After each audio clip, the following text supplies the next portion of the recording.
Hello guys, welcome back to the Chelsea Godfather channel. It's the Chelsea Godfather reporting back to duty, and welcome to the aftermath of another poor Chelsea result.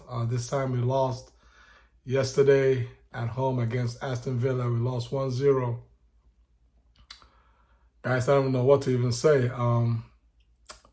You know, it is what it is. This is looking like it's going to be a long season where we're going to just have to grind and take whatever little wins that we can take, little grains of improvement. And that's where Chelsea is right now. We're at the level where we're just looking for signs that this ship is going to be turned around at some point in time this season.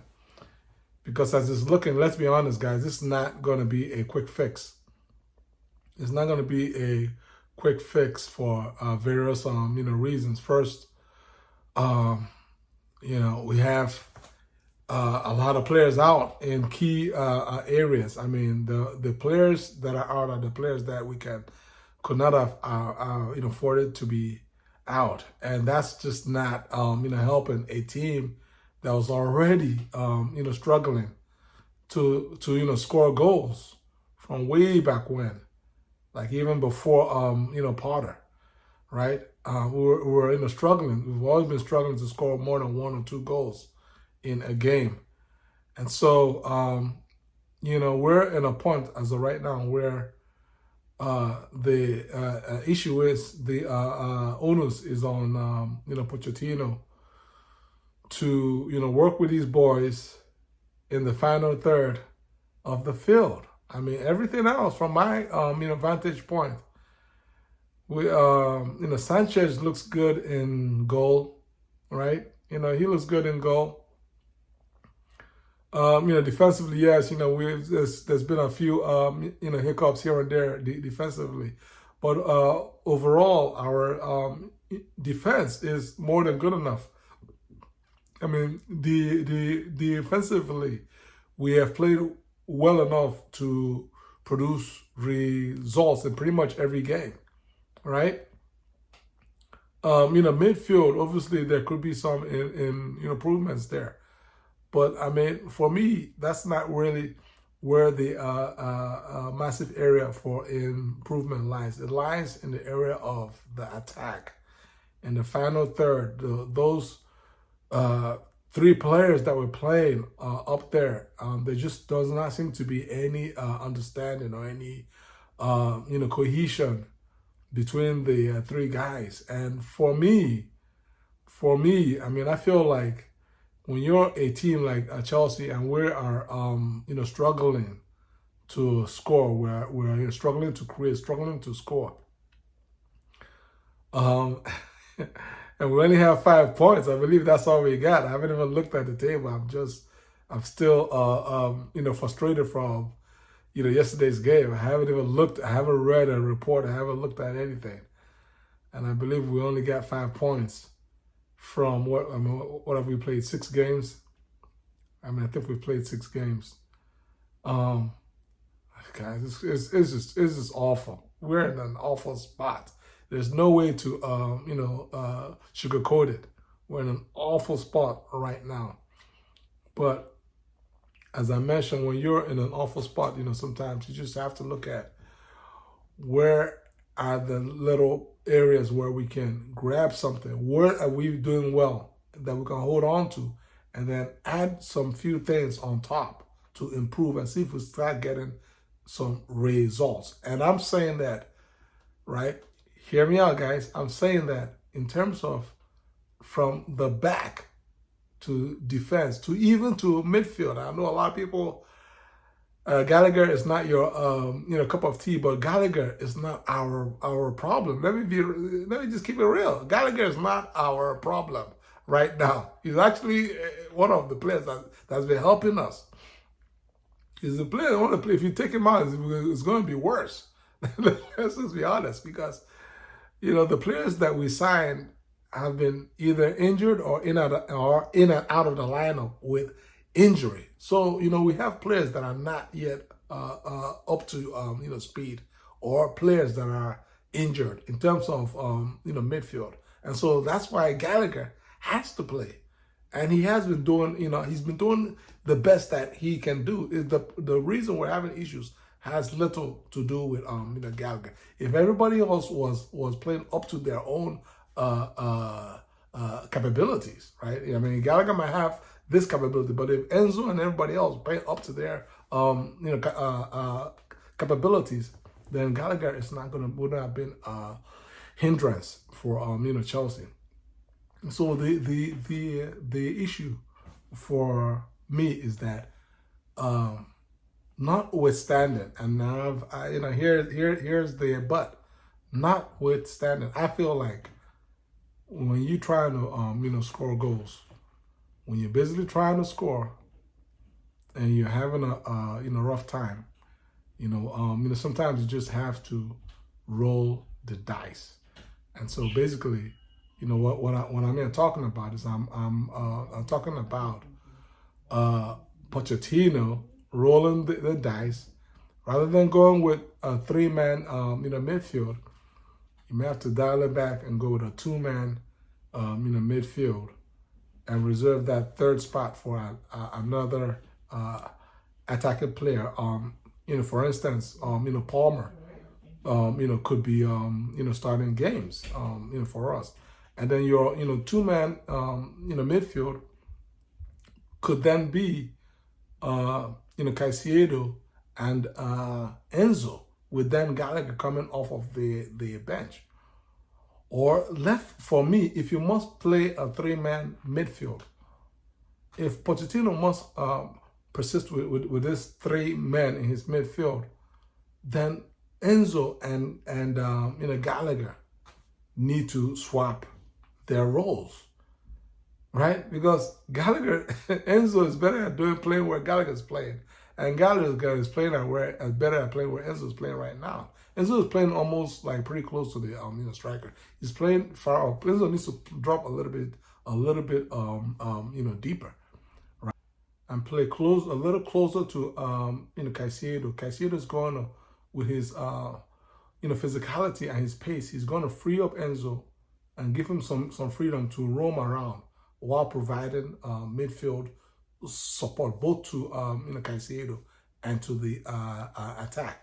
Then Gallagher, who can actually score, should be playing almost as second striker, playing off Jackson. That's where Gallagher should be playing. But if you're not going to play a Gallagher further up, then you might as well start Palmer or another attacking player. And that, because we need, we don't have goals. We play, what is this, our third straight game? Our third straight game, I believe, with without being able to score. We had lost 0-1 to Nottingham Forest. We played a goalless draw against Bournemouth, and we just lost again against Aston Villa 0-1. So, I mean, something has to be done. Pochettino, you have to fix the midfield. You have to find ways to bring in at least an additional attack-minded player into midfield, and then try and see if that's going to help Jackson, because right now Jackson is not getting any support. That's the reality. Yes, he's missed a chance here or a half chance there. But the reality is, I mean, he is desperate to score, and so therefore he's basically just making poor the decisions, because he rarely gets clear chances to score. So when he gets his foot on the ball, it's like his the decision making is all messed up as of right now. It's a mental thing right now with Jackson.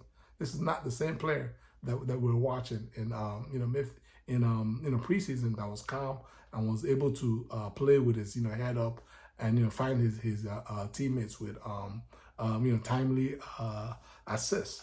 So what am I saying? What I'm saying is Pochettino yet again back to the drawing board. It's been an awful, nightmarish start, but it's still early. It's still very early. We're in pain. We're in pain. It is hurting us for real. This is not what the doctor ordered for Chelsea fans. We are in a lot of pain, but guys, it's still quite early. And this is not the time to have your head hung low. You know, the players need to lift their heads up. We as fans, need to do the best that we can to hang in there with these players. I'm not even going to talk about that crazy, red card that whatchamacallit gave, Gusto for a spirited tackle, a classic, spirited British tackle. Had it been Gerrard that gave that tackle and got the ball and cleared the guy's ankle, the British media, they would all clap and say, hey, that's a proper tackle. But with Gusto, red card. It is what it is. So, but any event, guys, keep your heads up. Keep your heads up is the aftermath. It's not the end of the world. We just have to look for those small wins, because that's where we are. The journey of 1,000 miles starts with the first step. And sometimes when you fall down, just the way that we've been falling down all over ourselves so far, you have to pick yourselves up. Chelsea players, you all have to pick yourselves up and just get back. You can do this. We can do this, right? This is gonna be done, right? So, guys, it is, this is what it is. We're gonna be fine. It's gonna take a little while. There's gonna be a little more pain and headaches along the way.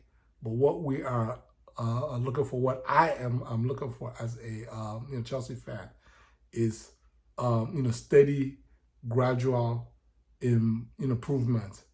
Again, particularly with the attacking phase of our game. Everything else for me seems to be fine. Goalie, defense, midfield. It's just when it gets to the last third, everything goes out of the window.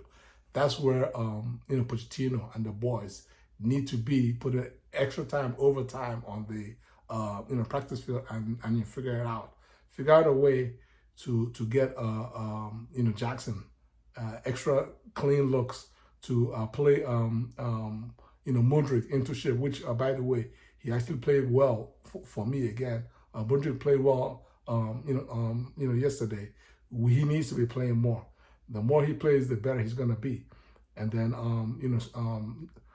Raheem as well. We already know that he blows hot and cold. And if the team is playing well, there's a fair chance that Raheem is gonna be playing well. But if the team is not playing well, then whatever you get from Raheem is what it is. Guys, how do y'all feel about the way forward? Please leave your thoughts in the comments below. Take care. God bless y'all. Peace.